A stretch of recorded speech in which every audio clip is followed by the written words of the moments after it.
Mountaineer Nation, let's ride. But Don Nealon's Mountaineers enjoy walking in where angels fear to tread.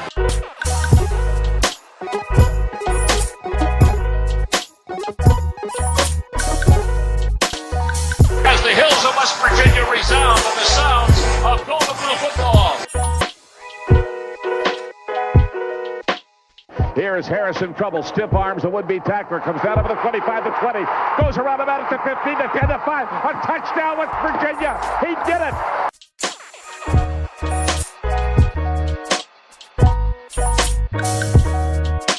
Takes the Slater one-on-one with the defender, look at Pat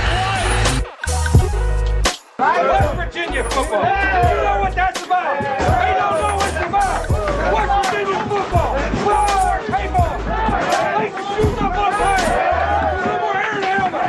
Let them know. Leave no doubt tonight.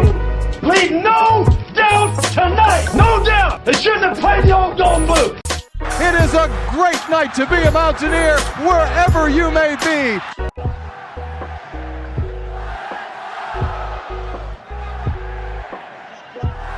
And now, the show brought to you by Mountaineer fans for Mountaineer fans, the Country Roads Webcast. What's going on, Mountaineer Nation? Welcome into Season 5, Episode 150 of the CRW podcast here, our Kansas State Review and Reactions episode here. Following the West Virginia Mountaineers unfortunately falling to the Kansas State Wildcats 48-31 on the 11th game of the 2022 Wvu football season. Final home game. Last time we'll see the Mountaineers at Morgantown play on Mountaineer Field until 2023.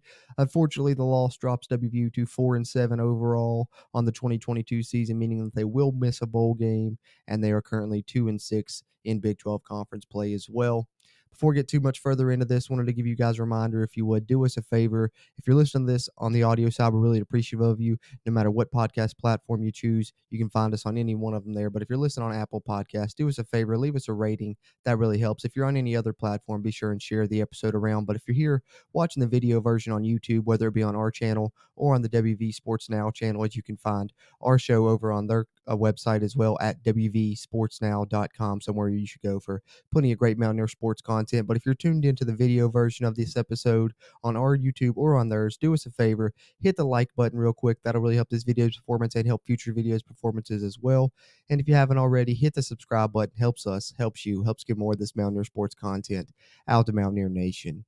Now that I got that out of the way, let's dive in here on each side of the ball and talk about this game in which West Virginia fell to Kansas State 48-31 in the penultimate game of the 2022 Mountaineer football season.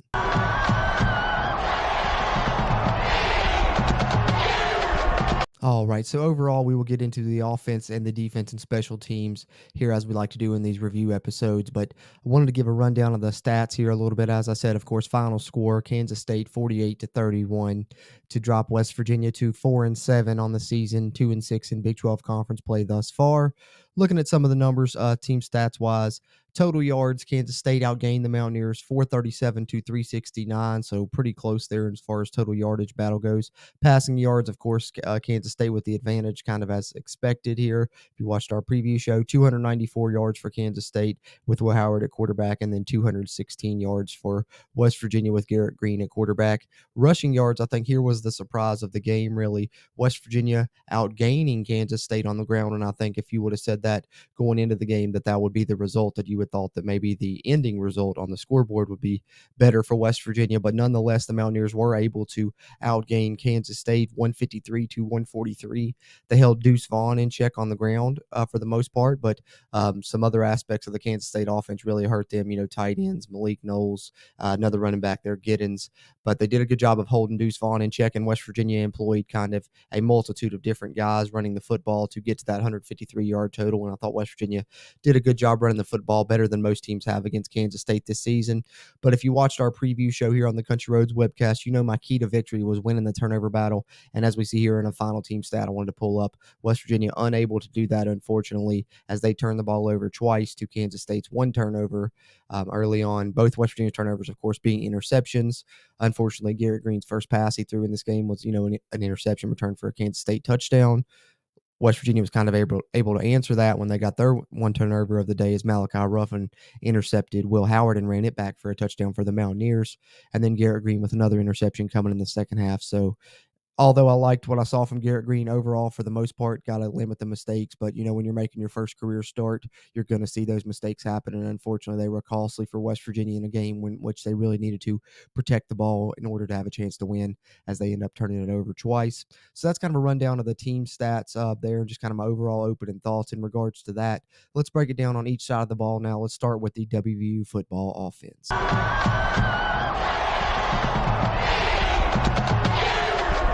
All right, so in regards to the WVU offense, I'll run down the numbers here individually. I mentioned Garrett Green and his performance: 15 of 27, 204 yards, 3 touchdowns, and then, of course, the 2 interceptions. And then Sam James, who had a heck of a day. Shout out to Sam James, more on him in a minute, but 1 of 1 passing for 12 yards on a nice little trickeration play West Virginia ran. Handoff to Jeremiah Aaron, pitched it back to Sam James, who then threw it to Garrett Green up the sideline. Well-designed play, and Sam James got himself a 12-yard passing completion to go along with an amazing day he had receiving the football. His best day receiving the football since, that breakout game in 2019 when he went for over 200 yards on Texas Tech. But rushing-wise, as I said, West Virginia employed kind of a multitude of guys to get to their 153 yards rushing on the game. We knew Garrett Green would be a weapon for the Mountaineers in the run game.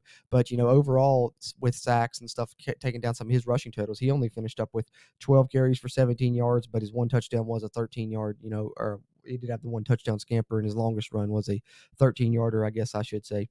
Justin Johnson looked really good at times. I think he's, still not 100%.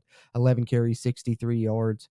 And, you can say the same for Tony Mathis. I know a lot of people have mentioned that the elbow injury that he suffered would have probably kept most people out for the remainder of the season, but he has decided to come back, but he's definitely not, looking like himself. Only 4 carries, 4 yards in this game, and I don't know if we'll see him play again in this final game against Oklahoma State. I think at this point, I'm sure he wants to go. He's that type of player that's hungry and willing to battle through it. But, at this point, 1 game left, you're not fighting for bowl contention anymore.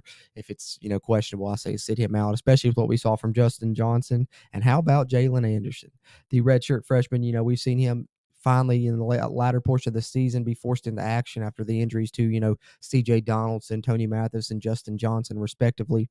But Jalen Anderson, I thought, really had his best performance in this game. Had a 23-yard run on an outside zone to the left where he hit the sideline and nearly broke it for a touchdown. And he actually finished the day as the Mountaineers' leading rusher. And I would have honestly liked to see him get a few more carries, but he finished up with 7 carries, 69 yards, nearly 10 yards a carry there, as you see.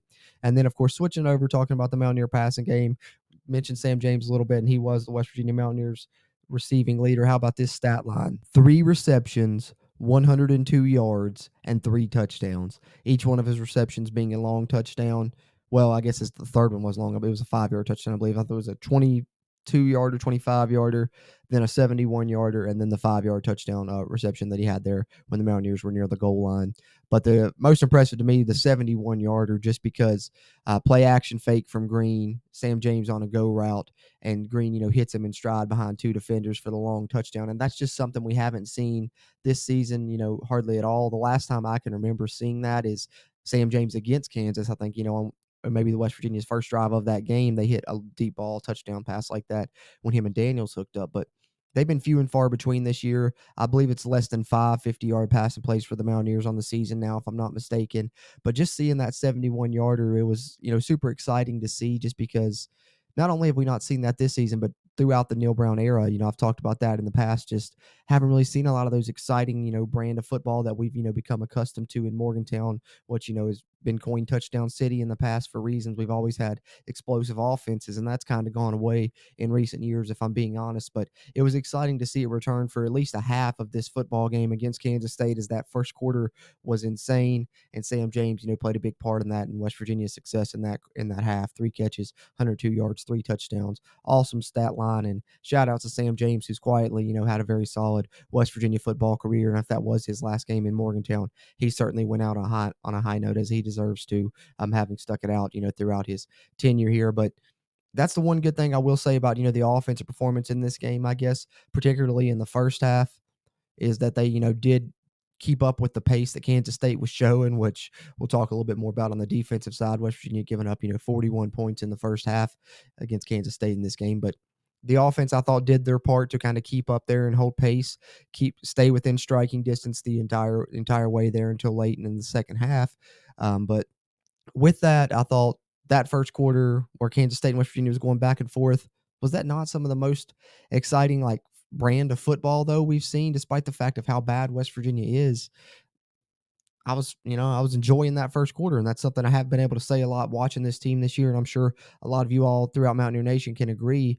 You haven't had that excitement level. Most of the time, I've just been sitting there on the couch, not even jumping up, and I'm typically the type of guy that doesn't sit down during the game. I stand up on my feet, pace back and forth the whole time, and this season that hasn't been there, and a lot of times, if I'm being honest, these last 4 years that hasn't been there. But it was there on Saturday, at least for that first quarter and that first half, so I definitely wanted to mention that and how fun that was to watch as a Mountaineer fan, and I think that we all deserve some excitement at least there, and that was fun seeing some explosive offense there to lead to that. But overall, the thing that the offense, of course, I wanted to preface it with a positive, but the negative remains the same negative that we've seen, throughout this season, throughout the past few years, and we're just committing too many penalties and just not executing, when we need to execute on, like conversion down, just important plays in the game. We seem to, not be able to execute there. Um, Look last week when West Virginia played Oklahoma, one of the main reasons I said they had success in that game was they held Oklahoma to, 1 of 11 on third downs, I believe it was, and the Mountaineers were able to convert on most of theirs.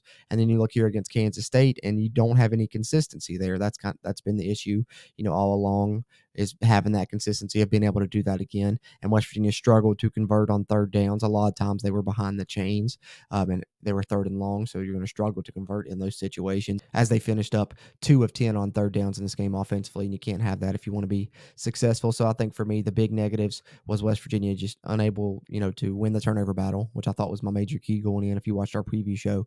And then just penalties. West Virginia ended up with 8 penalties in this game, a lot of those super costly on offense on drives where you had the ball moving.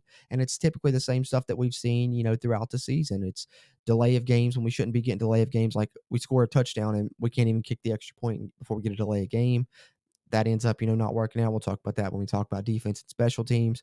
But then, even short yard situations, we get those false start penalties, as we always have, this season and before that as well. And that's just a big frustrating issue to me that reared its head again, and I thought was very costly for West Virginia in this game. And I just wanted to kind of wrap up my offensive thoughts with that. I would just love to see us be more mentally disciplined on offense. I feel like we're undisciplined with these false start penalties. We always seem to rack up, you can put it on the players every now and then, but when it's been happening for an entire season and throughout 4 years, it's hard to only put it on the players solely when you're undisciplined. And, the most penalized team in your conference goes to show that. And that's no different here for West Virginia in this game ultimately. But I thought the offense was exciting and fun to watch, but too many mistakes that ultimately cost him in the end. That's kind of my thoughts on the West Virginia offense in this game. Let's flip it over. Let's talk about the Mountaineer defense and their special teams performance in this game against Kansas State.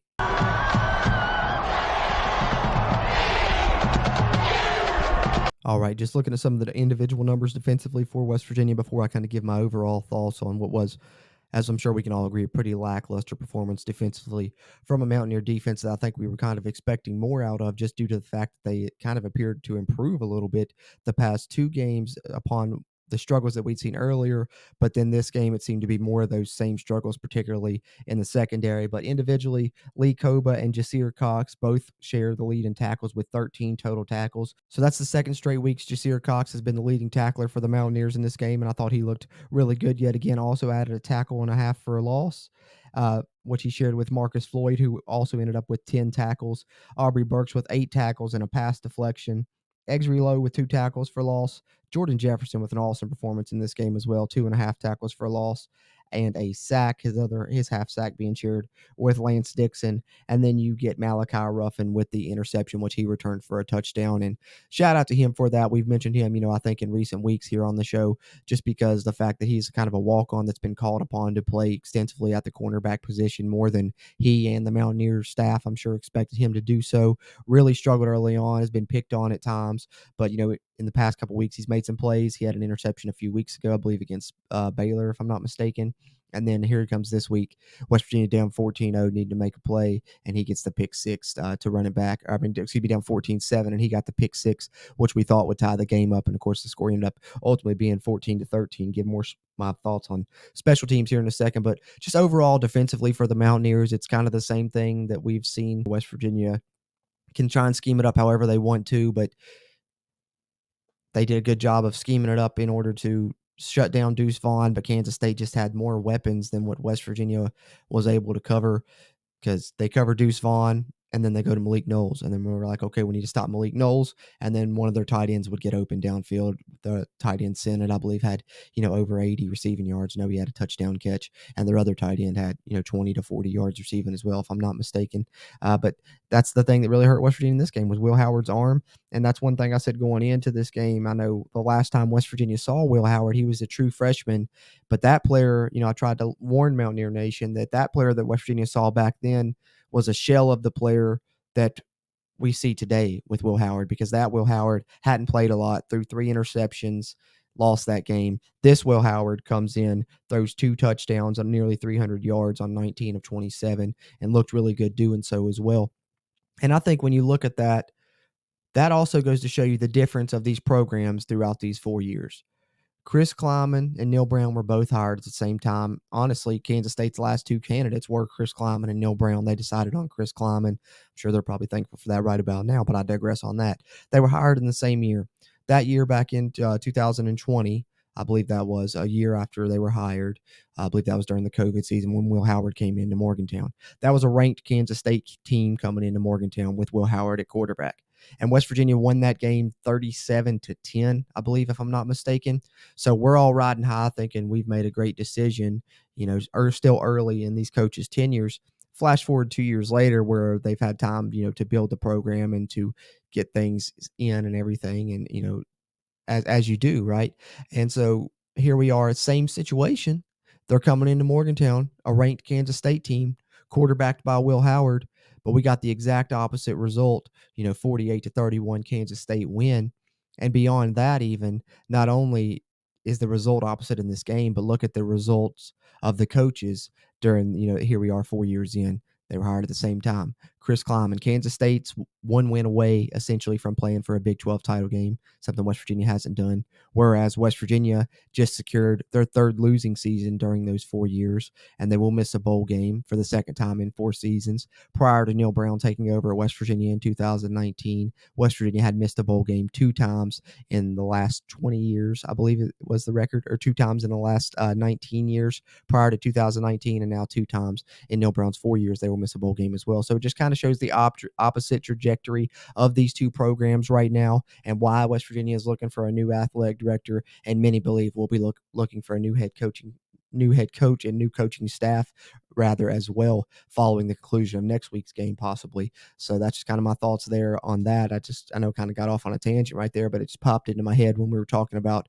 a ranked Kansas State team led by Will Howard, and we had the exact same thing back in 2020, and just how much the tables have turned and how much of a different trajectory the 2 programs are on right now. But just continuing my thoughts with the Mountaineer defense, I thought, second half better, but you only give up 7 points in the second half. But it doesn't really matter when you come out that way with a slow start. And I'm not trying to say Neil Brown was making excuses, but in his post game, he was talking about it's really hard to adjust after senior day and things like that. And yeah, I would agree with that. I'm sure it probably is. But the one thing I will say against that is it's not been a 1 game thing. Like, it's not just a senior day thing that led to West Virginia getting off to a slow start in this game. It's been something that's happened, throughout the season. West Virginia starts slow in games, and luckily there maybe sometimes they'll have a good second half and make it respectable and have a puncher's chance at the end in some of these games. Other ones they haven't, and they've been blown out. This one was kind of a mixture of the 2. They were always kind of in it, but it still felt like they weren't. But anyway, that you look at it, the defense got off to a slow start. Kansas State jumps out real quick, 14-0 in a hurry. One of those, not the defense's fault, obviously, as it was a pick 6. But then from there on, just Kansas State did whatever they wanted in that first half. 41 points given up by the West Virginia defense, and you just can't have that. So I guess if you look at the flip side of the coin, the second half a little bit more positive and kind of more like what we saw from this defense the past couple games. But I don't know what happened in that first half, and it got West Virginia into a hole they were never able to really climb out of defensively there. And then Special teams, I think this is what the area that really not only surprised me the most, but obviously it's the area that hurt West Virginia the most in this game.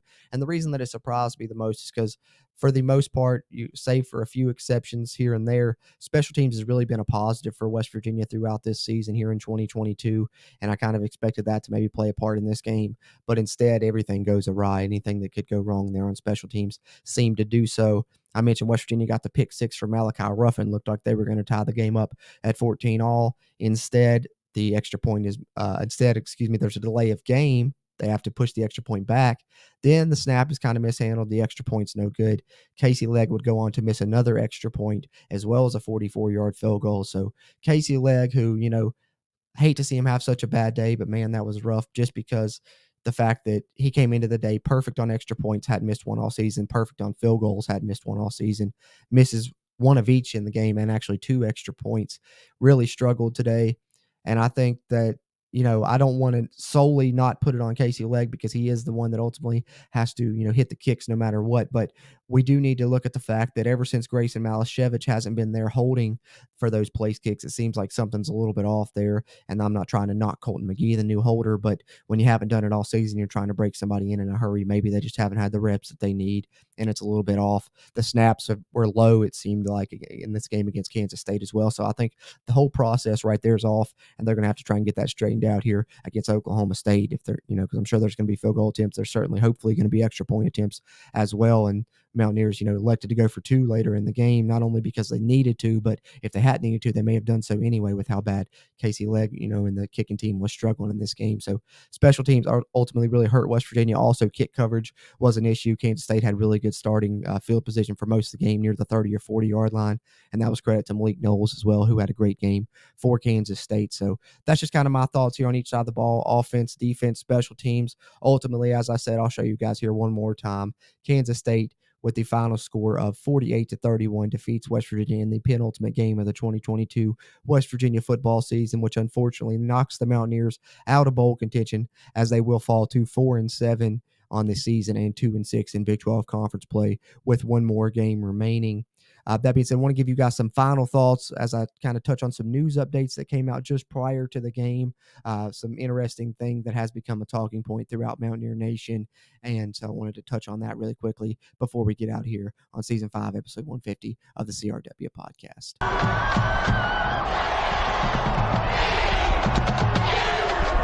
All right, so we'll get ready to close this one out here. Just a few short minutes. Really appreciative of you guys for tuning in here to Season 5, Episode 150 of the CRW Podcast, our Kansas State Review and Reactions edition.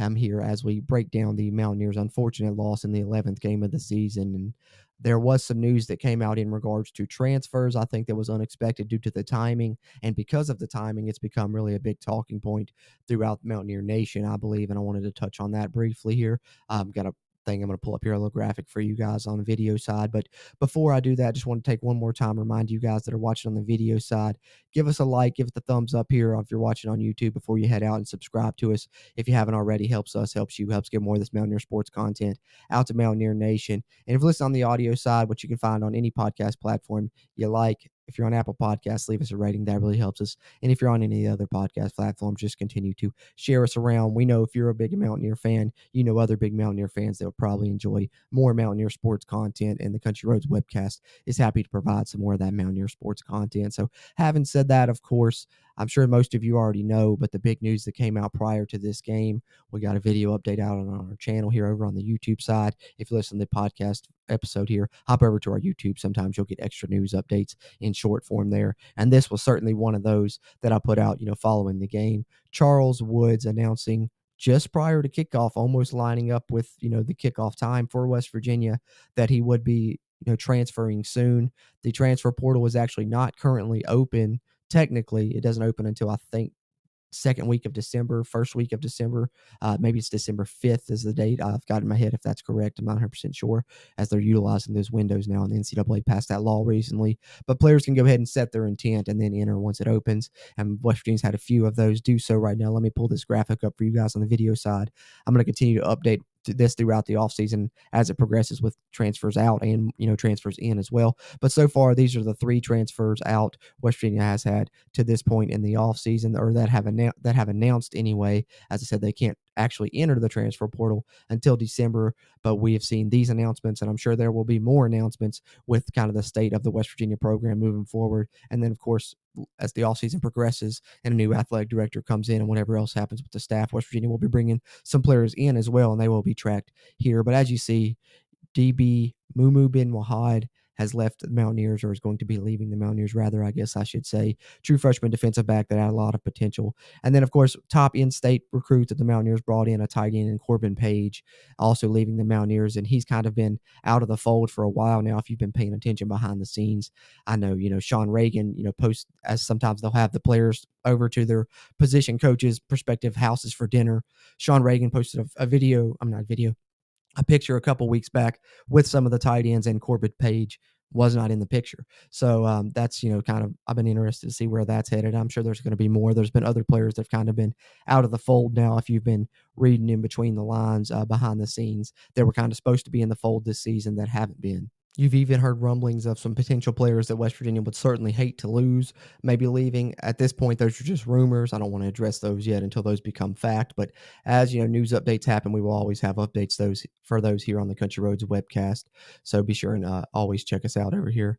But other than that, of course, the main one that I wanted to touch on here was Charles Woods, because I think we were kind of not expecting that. He apparently already has a commitment in mind. It was an announcement said commitment coming soon. So once the portal opens, it probably won't take too long to hear exactly where Charles Woods is going to end up in the 2023 season. So that was a very interesting announcement, especially with the timing of it and when it came, right around kickoff. And that's why some people, I think, were very upset with the fact that he released it, basically during the other players that were going through, senior days announcements there prior to the start of the game. And so that's been a questionable decision throughout Mountaineer Nation for his timing of it. But, wish you the best, Charles Woods, with your decision moving forward, and anyone else who chooses to leave. I know the program is in a bit of disarray right now, so you can't be too upset at these young men for wanting to not necessarily find greener pastures, but maybe find something more stable right now. As we got to be honest, West Virginia athletic program right now is in a state of flux. Who knows what's going to happen, who they're going to bring in athletic director, and what may happen, especially as far as these football players are concerned with his football coaching staff moving forward. But that's just kind of my final thoughts. I wanted to touch on that a little bit before we get out here, but I really appreciate you guys tuning in here to season 5, episode 150 of the CRW podcast, our Kansas State review and reactions edition. And the Mountaineers still have one more game left to play on the 2022 season. Of course, there will be no bowl game, so that does mean that we will only have one more game preview episode in Season 5, and that will be for the Oklahoma State game. You can catch that releasing here midweek. For you guys on the audio side, you'll be able to find it on any podcast platform. And for you guys tuning into the video version, of course, you'll be able to find it here on our YouTube and over at the WV Sports Now YouTube, and find a lot of great Mountaineer sports content from them on the web at wvsportsnow.com. So plenty of Mountaineer sports content coming up on the docket, and you can always find it from us here at the Country Roads Webcast. Appreciative of you guys for tuning into this episode. As always, I'm Jordan Cruz, and until next time, let's go Mountaineers. If you really want to know, then come on, let's go. Take a stroll down those